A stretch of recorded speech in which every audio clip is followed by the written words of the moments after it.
ДТП в Намском районе погиб 34-летний водитель. По информации Управления ГИБДД Республики, около 4 часов ночи в дежурную часть поступило сообщение, что на дороге Намцы-Якутск произошло ДТП с погибшим.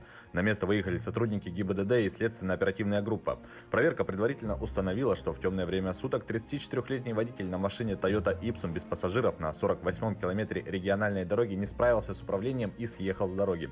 Машина перевернулась. В момент обнаружения машина лежала на крыше в перевернутом виде в 21 метре от дороги.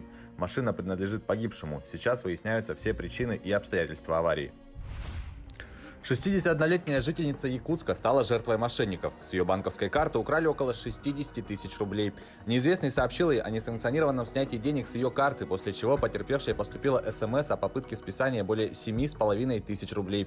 Звонивший стал интересоваться картами других банков, принадлежащих женщине. Он начал объяснять, что у всех банков единая система безопасности, и якобы перевел разговор на сотрудника другого банка. Женщина передала мошенникам конфиденциальные данные своей карты, и уже позже она обнаружила, что с ее банковского счета несколькими платежами списали деньги. Следователи расследуют взрыв в Гвардейске Калининградской области, в результате которого погиб один человек. По данным следствия, двое строительных рабочих участвовали в ремонте крыши многоквартирного двухэтажного жилого дома. Один из них спустился вниз, чтобы отбить от грязи некий предмет. В этот момент произошел взрыв.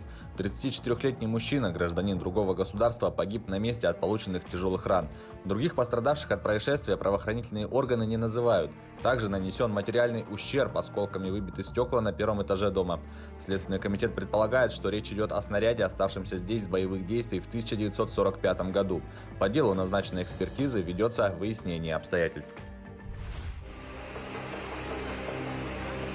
Число жертв урагана Эта, пронесшегося над Центральной Америкой, растет. В Гватемале спасатели добрались до отдаленных населенных пунктов, где проливные дожди вызвали оползни, похоронившие под собой около 100 человек. Президент страны Алехандро Джуматеи сообщил, что погибших может быть и 150, но данные пока не подтверждены. По его словам, более 75 тысяч человек так или иначе пострадали от последствий шторма. Один из наиболее разрушительных ураганов этого года вызвал ливни и, как следствие, резкий подъем уровня воды по всему региону. Американский центр слежения за ураганами предупреждает о возможности катастрофических наводнений.